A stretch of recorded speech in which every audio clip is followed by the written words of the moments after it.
오늘 첫 주일을 맞아서 함께 예배할 수 있도록 인도하신 하나님께 감사하고요. 또 우리가 이렇게 함께 예배하며 복인 줄로 믿습니다. 첫 주일이기도 하지만 우리가 첫날에는 또 새벽마다 함께 모여서 예배를 드려요.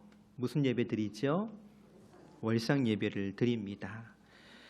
이스라엘 백성들은 초승달에 출현하는 그 매달 첫날 월삭으로 구별하여서 하나님께 예배했던 그런 전통을 가지고 있었습니다. 민수기 10장 10절에 보면 이렇게 이릅니다. 또 너희의 희락의 날과 너희가 정한 절기와 초하루에는 번제물을 드리고 화목제물을 드리며 나팔을 불라. 그로 말미암아 너희의 하나님이 너희를 기억하시리라. 나는 너희의 하나님 여호와니라.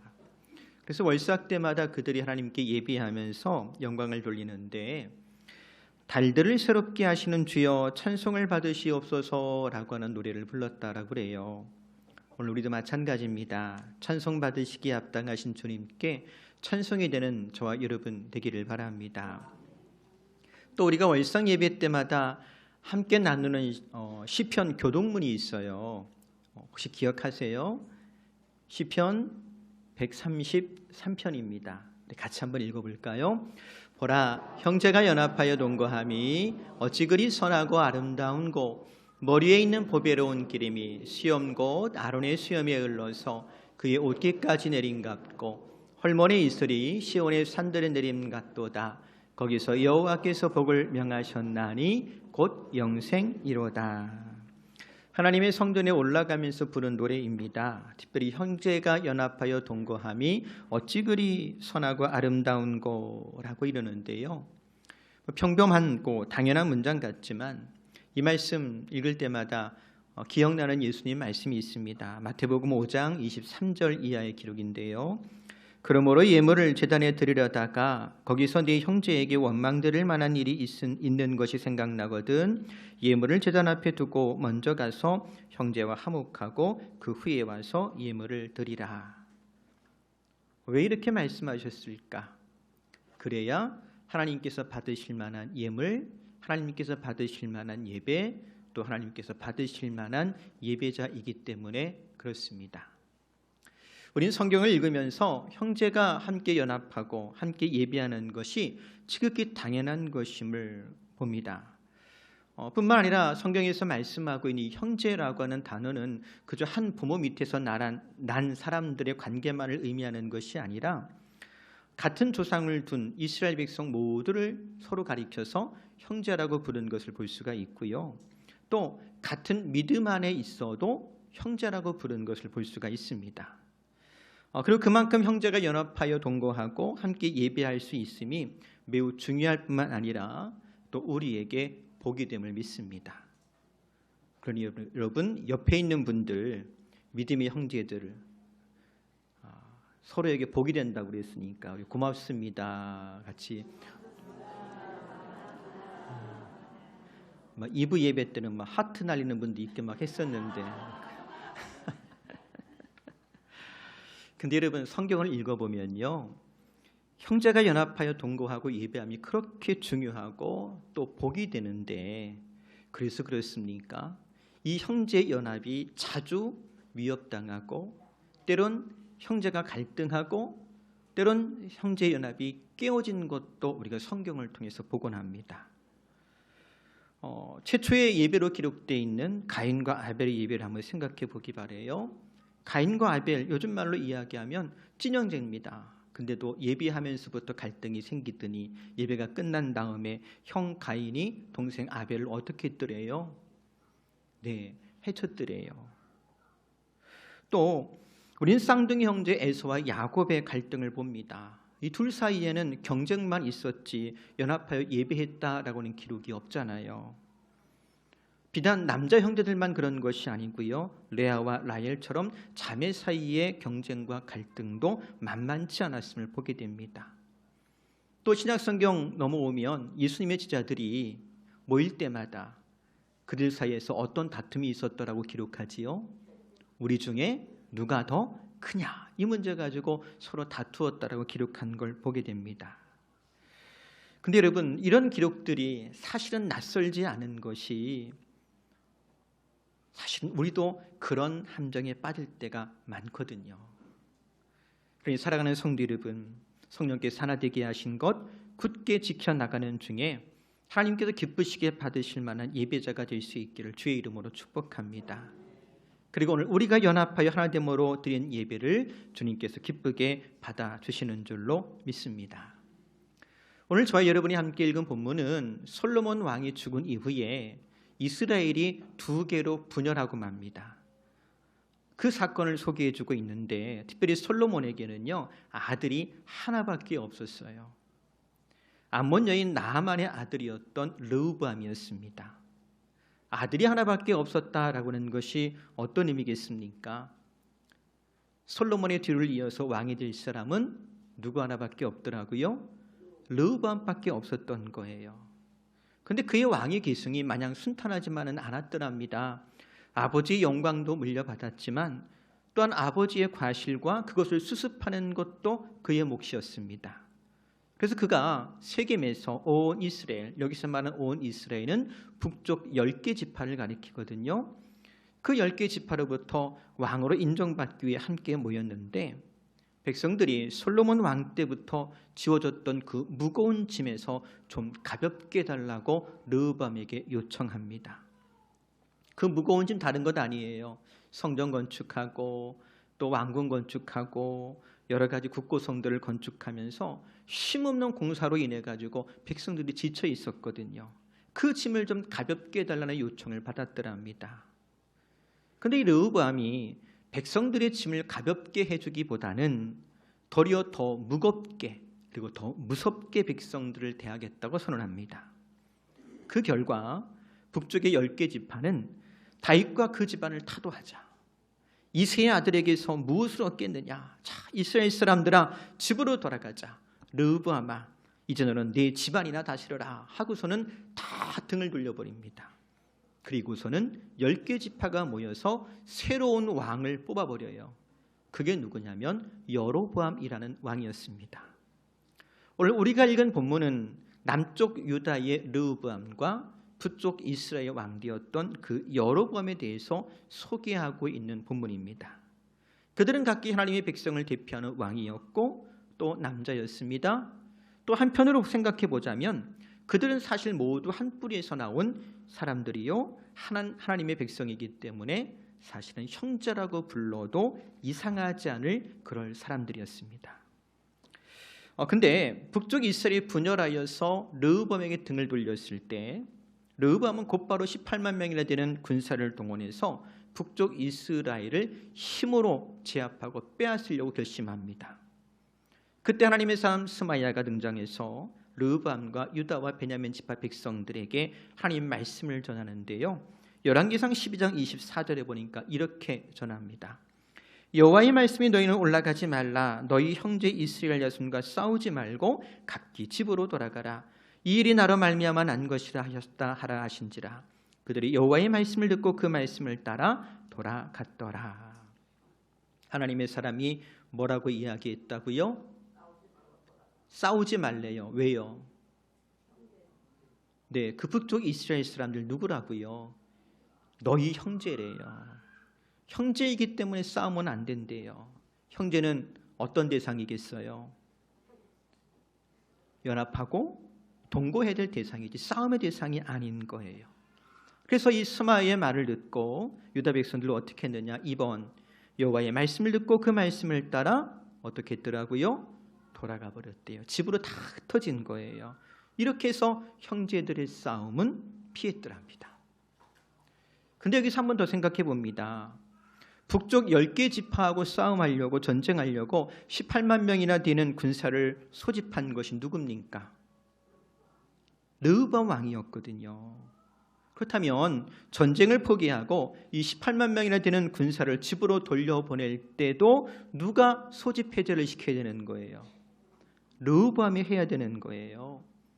성경을 가만히 읽어보면 르호보암이 사람을 소집했다라는 기록은 있는데 르호보암이 그들을 해산시켜서 집으로 보냈다는 기록은 없어요. 그냥 하나님의 사람 스마야가 전한 여호와의 말씀을 듣고 그 말씀을 따라 돌아가 버렸대요. 여러분, 이 기록이 전하는 바가 무엇이니 느낌이 좀 오세요?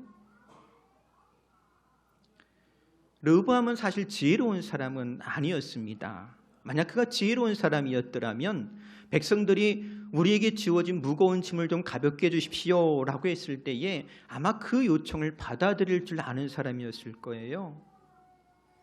또 그들은 르호보암은 노인들의 자문을 받기보다는 자기 입맛대로 젊은이들의 말을 듣고는 백성들에게 큰 소리치는 사람이었습니다. 다른 말로 좀 이야기하자면 그는 굉장히 편협하고 이기적인 사람이었어요. 게다가 북쪽 10지파가 반역했다니까 그거 참지 못하고 형제끼리 전쟁하겠다고 18만 명에 드는 군사를 동원할 조로 그는 성질급한 사람이기도 했습니다. 그런 르호보암이 사람이 전하는 말씀을 듣고 백성들이 그냥 집으로 돌아가 버렸을 때 그의 얼굴이 어떻게 변했을까요? 소위 말해서 왕의 체면이 말이 아닌 거예요. 아마 자존심에 큰 상처가 났을 겁니다.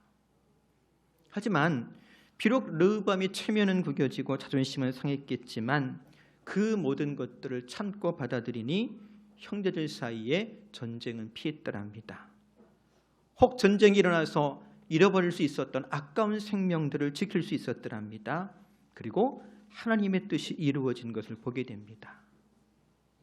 이걸 좀 우리 이야기로 바꾸면 이렇게 바꿀 수가 있을 것 같아요. 같이 한번 해볼까요? 내가 참으면 모두 평안한데 누가 참으면? 톨스토이의 단편 가운데 재난의 원인이라는 단편 소설에 나오는 이야기예요. 한 농부가 닭을 키우는데 그 닭이 무슨 생각인지 담을 넘어서 옆집에 가서 알을 낳은 거예요. 아침에 꼬마가 닭장에 가서 알을 꺼내 오려고 보니까 알이 없네요. 근데 담 너머에서 어떤 소리가 들리냐면, 야, 오늘은 우리 집 닭에 계란을 2개나 낳았어. 그 둘 중에 하나는 누구 거예요? 우리 거 같아요. 그래서 꼬마가 옆집에 가가지고 그 계란 하나 우리 닭이 낳고 간 거라고, 우리 거니까 달라고. 근데 그 말을 들어요, 안 들어요? 안 듣죠. 그래서 꼬마가 빈손으로 집에 돌아와가지고 엄마한테 일렀어요. 우리 집 닭이 넘어가서 알 낳는데 그 알 안 준다고. 이번엔 누가 쫓아갔겠어요? 엄마가 쫓아갔어요. 사정 이야기도 들어요, 안 들어요? 안 들어주지요. 엄마가 빈손으로 돌아와서 이번엔 누구한테 일렀을까요? 아빠한테 일렀어요. 아빠가 또 냅다 쫓아가가지고 우리 집 닭이 알 낳고 간 것 같으니까 계란 달라고. 줘요, 안 줘요? 안 주더래요. 그러고 또 두 집은 마치 원수 바라보듯 서로 으르렁거리기 시작합니다. 뭐 때문에? 계란 하나 때문에. 근데 그 애들 싸움이, 계란 때문이라는 싸움이 자꾸자꾸 감정을 상하게 하고 자꾸자꾸 커지기 시작하더니 하루는 밤에 옆집에서 불이 났어요. 왜요? 홧김에 그냥 확 질러버린 거예요. 근데 옆집만 타는 줄 알았더니 아이고야, 우리 집도 타고 있는 거예요? 왜요? 옆집도 홧김에 질른 거예요. 결국 두 가정은요, 활활 타는 집을 보면서 눈물을 흘렸답니다. 고작 계란 하나 때문에. 아무것도 아닌 일에 자존심과 오만이 들어가면 거기에 욕심이 생기고요, 죄가 생깁니다. 그러니 나 자신을 예수님께 드리고 예수님과 연합해 살아가는 사람들은 자존심과 고집을 내려놓을 수 있어야 합니다. 주님 앞에, 사람들 앞에 교만한 마음 버리고 겸손함과 사랑으로 대할 수 있기를 바랍니다. 어떻게 해요? 어떻게 하면 그렇게 할 수 있지요? 사실은 간단해요. 그리스도 예수께서 말 그대로 내 주님이 되면 돼요. 정말 주님께서 내 삶의 주인 되면 되는데 우린 자꾸 내가 주인 노릇하려고 그래요. 그래서 자존심이 앞세워지고요, 자꾸 고집피는 거예요. 보세요. 비록 지혜롭지 못하고 이기적이고 성질급한 르호보암이었습니다. 그래서 북쪽 10지파를 잃어버렸어요. 그런데 감사하게도 그가 한 번 참고 주의 말씀에 순종하기로 결심하니 자존심 내려놓으니까 유다 지파라고 하는 믿음의 공동체를 안전하게 지킬 수가 있었고 하나님의 뜻을 이룰 수가 있었던 것을 보게 됩니다. 사랑하는 성도 여러분, 오늘 저와 여러분도 주님 앞에서 사소한 자존심과 고집들을 내려놓을 수 있기를 바랍니다. 반면에 우리는 본문을 통해 또 한 사람, 르호보암의 평생에 대적되었던 여로보암을 만나게 됩니다.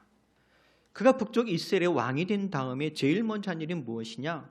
세겜을 수도로 정하고요. 브누엘, 다른 말로 표기하면 브니엘입니다. 그 브니엘에다가 요새를 건축해서 세겜을 방어할 수 있도록 했더라 합니다. 근데 그것만 가지고 안심이 안 되는 거예요. 그래서 열왕기상 12장 28절에 보면 이렇게 기록합니다. 이에 괴익하고 두 송아지를 만들어 무리에게 말하기를 너희가 다시는 예루살렘에 올라갈 것이 없도다. 이스라엘아, 이는 너희를 애굽 땅에서 인도하여 올린 너희의 신들이라 하고 하나는 베델에 두고 하나는 단에 둔지라. 여로보암이 어떤 일을 시작했느냐? 이스라엘의 믿음의 전통을 해체시켜버리는 거예요. 깨트리는 거예요. 북쪽 이스라엘 사람들이 성전에 예배하기 위해서 남쪽 예루살렘에 가서 돌아오지 않으면 어떡하나 걱정하는 겁니다. 또 은혜 받고 돌아와서 혹시 나를 해치면 어떡하나. 그래서 뭘 만들었더라고요? 금송아지 만들어서 하나는 베델에 하나는 단에 세워놓고 이 금송아지가 우리를 애굽에서 구원한 하나님이다 라고 선언하고서는 백성들 앞에서 금송아지에게 절하는 것을 본을 보였더랍니다. 게다가 하나님이 정하신 절기도 다른 날로 잡아서 변경시켰습니다. 한 달을 늦춰버렸어요. 마지막으로 아론의 후손들만 제사장할 수 있는데 그 법도 뜯어고쳤어요. 아무나 원하면 제사장할 수 있게 만들어버렸더랍니다. 이렇게 여로보암은 믿음의 전통을 거부하고 새로운 종교를 만들어버린 거예요. 물론 이런 여로보암의 시도는 자신의 정권을 유지하고 자신의 두려움을 진정시키는 효과는 있었을 겁니다. 하지만 이런 걸 가리켜 성경은 뭐라고 그러지요? 우상숭배라고 그래요. 이때로부터 이스라엘은 하나님을 거부하기 시작하더니 영영 하나님께로 돌아오지 못한 것을 보게 됩니다.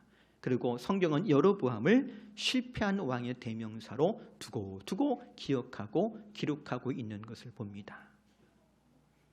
어떤 힘 있는 사람, 영향력 있는 어떤 한 사람이 믿음의 공동체를 변질시키고 죄악된 문화와 전통을 만드는 것이, 그리고 사람들을 불순종으로 이끄는 것이 비단 북쪽 이스라엘의 이야기만은 아닐 거예요.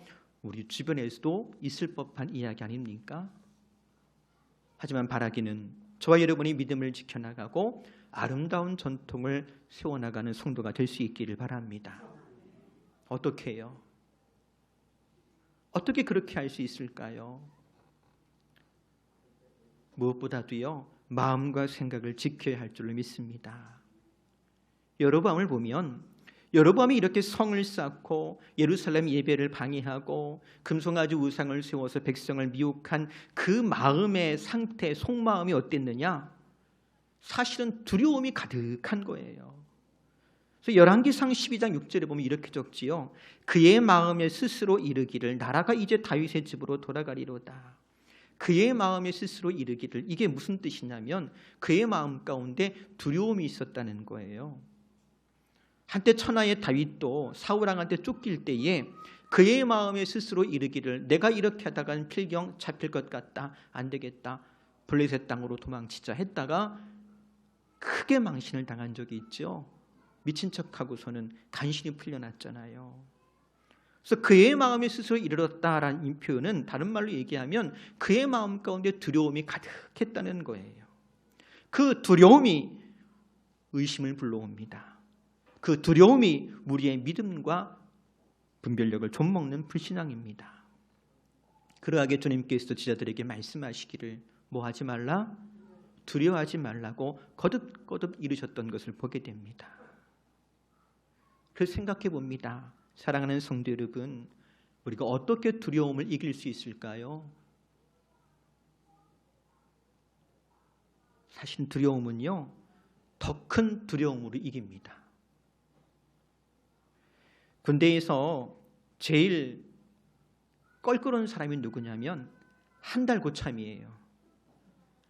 그 한 달 고참이 가장 눈치 보게 만들고 껄끄럽게 만들고 어렵게 만들어요. 근데 병장이 와서 그만해. 그러면 어떻게 될까요? 해결되는 거예요.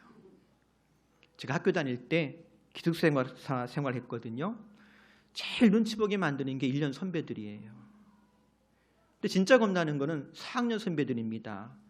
괜히 지나가다가 쓸데없는 말 한마디예요. 야, 요즘 기숙사 청소가 잘 안 되는 것 같다. 그럼 어떻게 될까요? 1학년들은요 밤새 한숨도 못 자요. 뭐 하느냐고. 청소만 하간요. 선물도 따라오더라고요. 그러니까 줄을 서려면 누구 줄 서야 되겠어요? 줄 잘 서야 돼요. 4학년 방졸 해야 돼요. 누가복음 12장 4절 이하에 보면 주님께서 이런 말씀하십니다. 내가 내 친구 너희에게 말하노니 몸을 죽이고 그 후에는 능히 더 못하는 자들을 두려워하지 말라. 마땅히 두려워할 자를 내가 너희에게 보이리니 곧 죽인 후에 또한 지옥에 던져놓는 권세 있는 그를 두려워하라. 내가 참으로 너희에게 이르노니 그를 두려워하라. 1번도 두려워요. 그렇지만 2번이 더 두렵기 때문에 1번은 두려워하지 않아도 된다는 거예요. 근데 그 더 두려운 2번이 누구예요? 하나님이에요. 이 세상을 살면서 우리 믿음을 병들게 하며 우리 마음과 생각을 사로잡아서 병들게 하는 그 두려움을 이기는 방법은 문제보다 더 크신 하나님을 두려워할 줄 아는 것입니다. 이것을 가리켜 성경은 하나님을 경외한다라고 표현합니다. 그런데 이 경외라고 하는 단어를 신약 성경은 주로 어떻게 다시 표현하고 있냐면 사랑이란 말로 바꾸어 표현하고 있는 걸 볼 수가 있어요. 요한일서 4장 18절 말씀 같이 읽어볼까요? 사랑에는 두려움이 없습니다.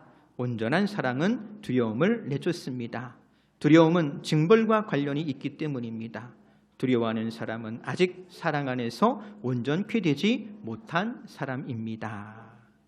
사랑하는 성도 여러분, 두려움 대신에 사랑이 우리 마음과 생각을 지키며 또 주를 사랑하기 때문에 주님 안에서 두려움을 이기는 저와 여러분 되기를 주의 이름으로 축복합니다.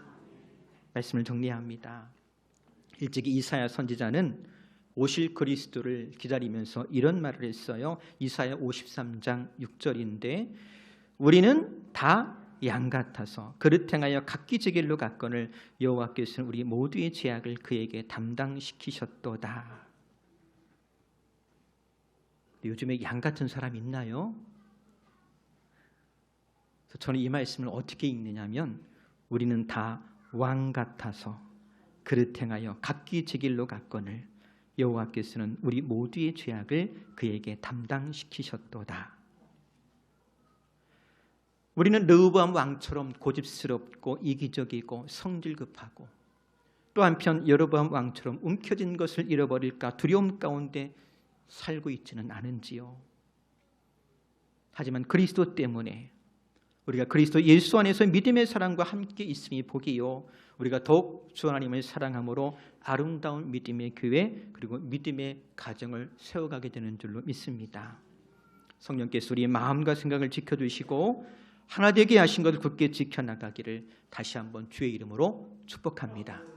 우리 기도하겠습니다. 주님, 우리의 모두의 죄를 담당하심으로 우리를 죄에서 자유케 하시고 왕같은 제사장으로 살게 하시니 고맙습니다.